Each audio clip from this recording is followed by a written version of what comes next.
the left is embracing. They're rallying, right? They're getting all of these candidates that are far left. These people that believe in socialism, these people that believe in freezing the rent, all the stuff, right? The defunding of the police. We've heard it for the past 5 years, and the right still hasn't caught up. The Republicans still haven't caught up with the fact that being pro-Israel is very unpopular. These people have captured the institutions. They cannibalize what America first really is, and they turn it on their own, and it's disgusting and it's vile. And it takes away the ambition from average American citizens. It takes away the power. It takes away everything that they feel in their bones. The country is being taken away from us. And so we have to understand that. And, I mean, here we go. We have prime example, okay? A prime example. So you have the Republican Party that claims to be America first. And again, we know this is not true. But this is just a prime example. You have Sarah Huckabee Sanders, the governor of Arkansas, right? So what does she do yesterday? A tweet, a post about the Hindu holiday of Diwali.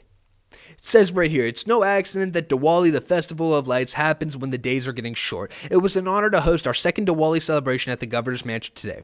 It is a reminder that while we live in a broken world, light is always more powerful than darkness. Hey, fat ass, we live in America. Last time I checked, we live in America. I understand you're trying to cater to the H-1B visa workers and eventually get them on a pathway to citizenship because that is who you want. You're cozying up to the corporations and you're giving them cheap labor. I understand you're trying to pander.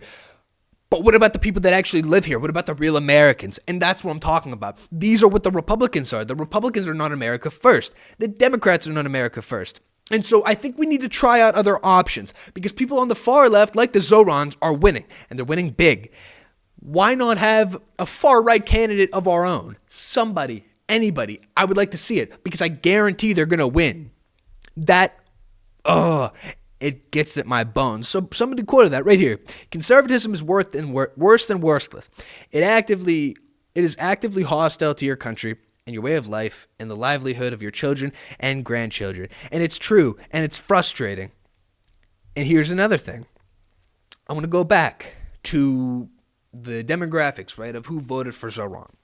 Because it's interesting. We have the gender by race, and the only one that didn't overwhelmingly vote for him was white men.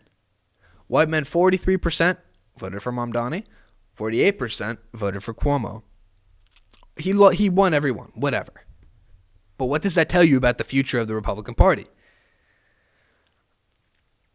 That's who you're going to need to cater to. That's who you're going to need to go to at first. That's who's going to win you these elections. We are going to turn out.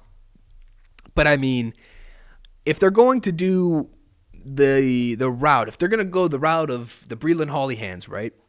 And if they're going to go all pro-Israel first, you are going to lose elections. All of this is a referendum on the pro-Israel parts of America, on the pro-Israel politicians. You cannot tell me that this is a popular position anymore. All of these people who were running on the Republican side were pro-Israel, and they all lost. I cannot hammer down on this enough. If you're going to support Israel, you are going to lose. And if you support Israel in the midterms, then we are not going to turn out.